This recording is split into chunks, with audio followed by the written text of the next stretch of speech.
अरे अरे प्रेम चिराइया झरोखा चढ़ी बोलेलू ए चिड़ै जाई अब खबर जनावत ससुर कचहरियानु।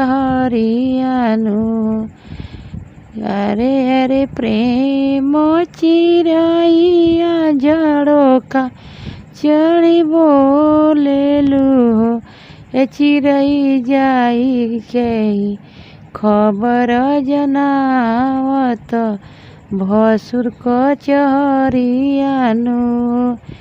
ओइजा से ससुर जे इले दुआरवा पखाड़ ले हो ललना मोरा घरे होरिला जनम ले हो होरिला बड़ी सुंदर ललना मोरा घरे होरिला जनम ले होरिला बड़ी सुंदर।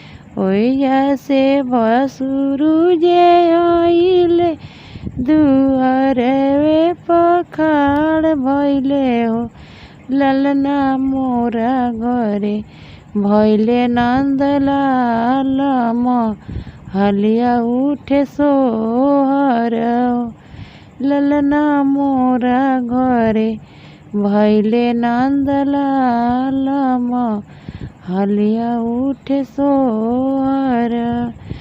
मुआ जे हवे उनकी माई के अखिया उनकी पापा के हो ए ललना नकिया सु गानावा के ठोड़ा हो रीला बड़ी सुंदर ए ललना नकावासु गानावा के ठोड़ा हो रीला बड़ी सुंदर।